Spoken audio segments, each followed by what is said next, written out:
கூட்டணி தொடர்பாக ஆலோசனை நடைபெற்று வருகிறது. உரிய நேரத்தில் அறிவிப்பை வெளியிடுவோம் அமித்ஷா சொல்றாரு. யாரோட ஆலோசனை நடைபெற்று வருது தகவலை சொல்லுங்க சார். நியூஸ் 7 தொலைக்காட்சி நிறுவனத்திற்கு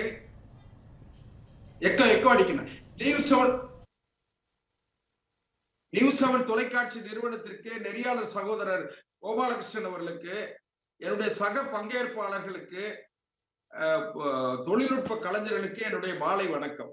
அதாவது மாண்புமிகு உள்துறை அமைச்சர், இந்திய அரசினுடைய உள்துறை அமைச்சர் அமித்ஷா அவர்கள் மிக மூத்த தலைவர், பாரதிய ஜனதா கட்சியினுடைய முன்னாள் தலைவர், பாரதிய ஜனதா கட்சியில இருக்கிற மிக மூத்த தலைவர், பொறுப்பான தலைவர்களே ஒருவர். அதுல இருக்கட்டும். நான் என்ன சொல்றேன்னா, நாங்க யாரோட கூட்டணி வைக்கோம், யாரோட கூட்டணி பேசிக்கிட்டு இருக்கோங்கிறத வெளிப்படுத்த வேண்டிய நேரம் இன்னும் வரவில்லை. அதாவது வெளிப்படுத்த வேண்டிய நேரம் இன்னும் வரல. அத வெளிப்படுத்த வேண்டிய நேரத்துல வெளிப்படுத்துவாங்க. அது உரிய முறையில் உரிய தலைவர்கள், தகுதி வாய்ந்த தலைவர்கள் அதை வெளிப்படுத்துவாங்க. அதே நேரத்துல நான் ஒரே ஒரு செய்தி மட்டும் என்ன சொல்றேன்னா, என்னுடைய அருமை அண்ணன், நான் பெரிதும் மதிக்கிற ஜீவ சகாப்தன் அவர்கள் நான் ஒரு தமிழராக எனக்கு ரொம்ப கவலையாக இருக்கு, ஆத்திரமா இருக்கு, ஒரு திராவிட கட்சியை அழிப்பதற்கு முயற்சிக்கிறார்கள் அப்படி இப்படி எல்லாம் சொல்லி தமிழ் உணர்வை சொன்னாரு.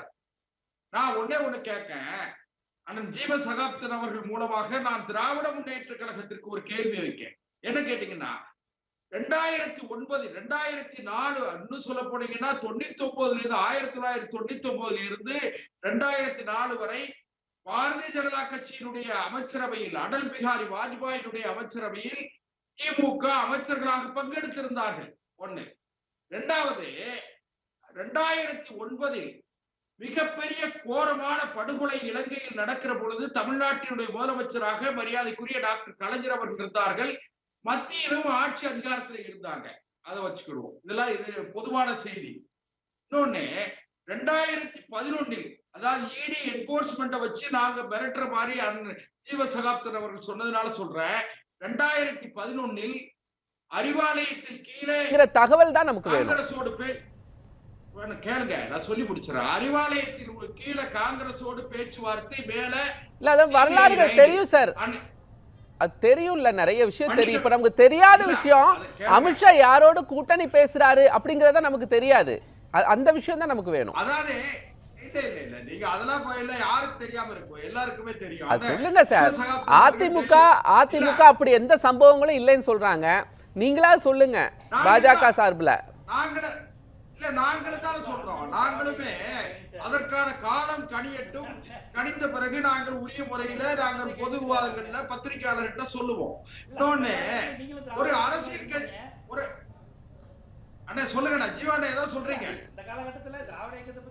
உங்களோட அதிகம் தெரியுமா? திராவிட இயக்கத்துல நீங்க தொடர்ந்து பயணித்தவர். நீங்க விவாதத்தை வேற அமித்ஷா சொன்னதுக்குள்ள வந்துருவோம். சொல்லுங்க சார். கூட்டணி நான் என்ன சொல்றேன்னு கேட்டீங்கன்னா, 2026ஆம் ஆண்டு எங்களுடைய மாண்புமிகு மத்திய உள்துறை அமைச்சர், பாரதிய ஜனதா கட்சியோட மூத்த தலைவர் அவர்கள் சொல்லி இருப்பதை எப்படி பொருள் கொள்ளணும்னு சொன்னா, 2026ஆம் ஆண்டு தமிழ்நாட்டில் தேசிய ஜனநாயக கூட்டணியினுடைய அரசு அமையும் என்பதை அழுத்தமாக அவர்கள் பதிவு செய்திருக்கிறார்கள். இதோடு இதுக்கு மேல இதுல நம்ம அப்போ ஏற்கனவே இருக்கக்கூடிய கூட்டணி தானா?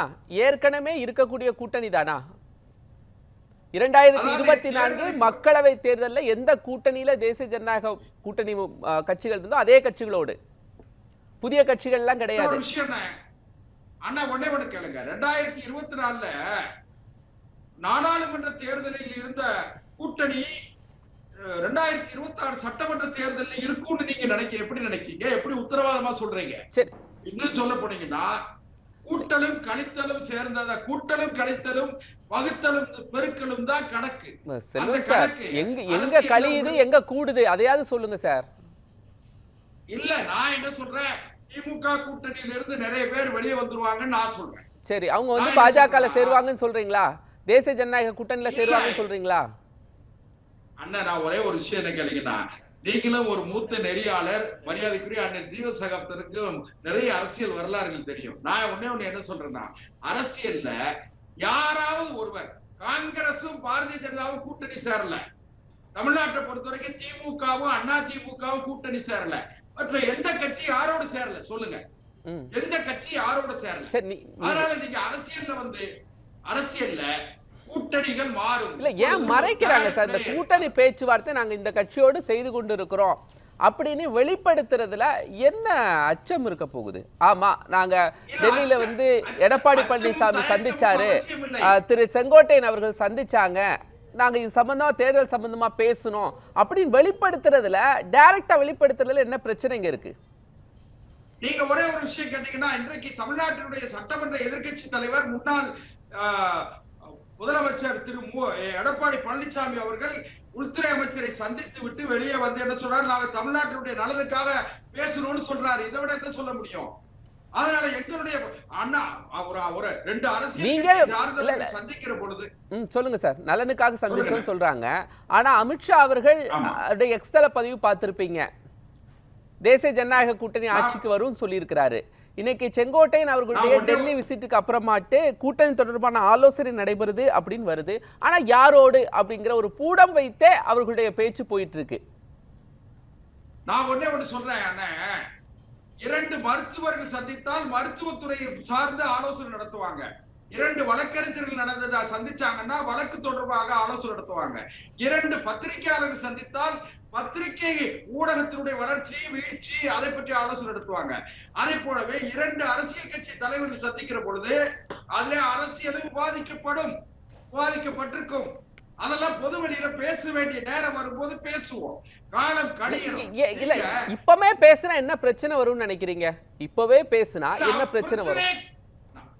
நான் ஒண்ணு என்ன கேட்டீங்கன்னா, இப்பவே பேச வேண்டிய அவசியம் ஏற்படவில்லை. இன்னும் குறைந்தபட்சம் ஒரு 10 மாத காலம் இருக்கிறது.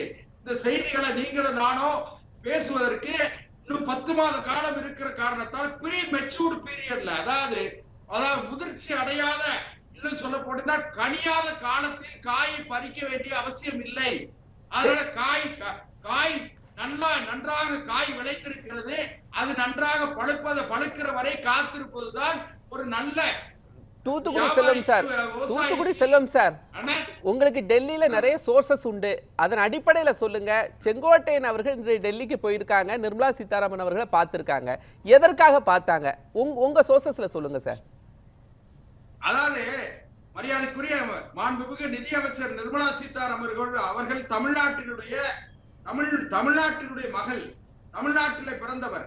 அவர் வந்து அதிமுகவினுடைய மூத்த தலைவர்களில் ஒருவரான அண்ணன் செங்கோட்டையர் 1977ஆம் ஆண்டு மக்கள் திலகம் எம்ஜிஆர் அவர்கள் அரசியல் கட்சியை தொடங்கி சந்தித்த முதல் தேர்தலில் இருந்து இன்றைக்கு வரை அவர் சட்டமன்ற உறுப்பினராக இருக்கிறார். இடையில் ஒரே ஒரு டெல்லி மேட்டர்லாம் வேலுமணி தான் சார் பாத்துக்குவாரு. உங்களுக்கு இல்ல அதான் சொல்றாங்க, விஷயங்களை வேலுமணி இதுவரைக்கும் டெல்லி போகல, திடீர்னு செங்கோட்டையன் இப்ப செங்கோட்டையனை வச்சு மூவ் பண்றாங்களா பாஜக அப்படிங்கிற ஒரு கேள்வியை தான் கேக்குறாங்க. ஜீவா அவர்களுடைய கேள்வியை நானும் உள்வாங்கி கேட்கிறேன். செங்கோட்டையன் அவர்களை வைத்து பாஜக கூட்டணி தொடர்பான பேச்சுவார்த்தைகளை நடத்துறாங்களா? வெளிப்படையாவே கேட்கிறேன். நான் சிம்பிளா ஒரே ஒரு விஷயம் சொல்லட்டுமா? அண்ணாவுக்கு பிறகு டாக்டர் கலைஞர் அவர்கள் அந்த பட்டியலில், முதலமைச்சர் பட்டியலில் இல்லை. டாக்டர் நாவலர் தான் இருந்தார், டாக்டர் கலைஞர் இல்லை. ஆனால் கலைஞருடைய சாமர்த்தியம் மக்கள் திலகம் சார், இதெல்லாம் நீங்க எம்ஜிஆர் கேட்கணும், பெரியார்ட்ட கேட்கணும். அவங்க தான் கலைஞரை கொண்டு வந்தாங்க. இதெல்லாம் ரொம்ப பழசு சார். எம்ஜிஆர் ஏன் சார் கொண்டு வந்தாரு கலைஞரை? சார் உட்கார்ந்திருக்காரு, அக்னிவேல் சாருக்கு வரலாறு தெரியும். எம்ஜிஆர் தான் கொண்டு வந்தாரு. எம்ஜிஆர் ஏன் ஆதரிச்சாரு கலைஞரை? பெரியார் ஏன் கலைஞரை ஆதரிச்சாரு? அதெல்லாம் வேற வரலாறு சார். நம்ம பதிலுக்குள்ள இதுக்குள்ள வந்து சப்ஜெக்ட்டுக்குள்ள வந்துருவோம். திரு தூத்துக்குடி செல்வம் சார், நீங்க ஒரே ஒரு விஷயம் கேளுங்க சார். நான் ஒரே ஒரு விஷயம், எங்களுடைய அரசியல் கட்சி எந்த திசையில் பயணம் செய்ய வேண்டும் என்பதை தீர்மானிக்கிற மாலுமிகளாக எங்களுடைய தலைவர்கள், இந்தியா அகில இந்தியா, சரி ஓகே சரி சார், நரேந்திர மோடி, அமித்ஷா இருக்காங்க. தமிழ்நாட்டை பொறுத்தவரையில எங்களுடைய மாநில தலைவர் அண்ணாமலை இருக்காங்க. ஓகே சார், நான் ஒண்ணே ஒண்ணு சொல்றேன், எங்களை பார்த்து நான் ஒரே ஒரு விஷயம், எங்களை பார்த்து உங்களுக்கு எதுக்கு அச்சம் வருகிறது? சரி, நான் பேசுவோம், தொடர்ந்து பேசுவோம். தூத்துக்குடி செல்வம் சார் தொடர்ந்து பேசலாம். ஒரு செய்தி தொடர்ந்து பேசுவோம்.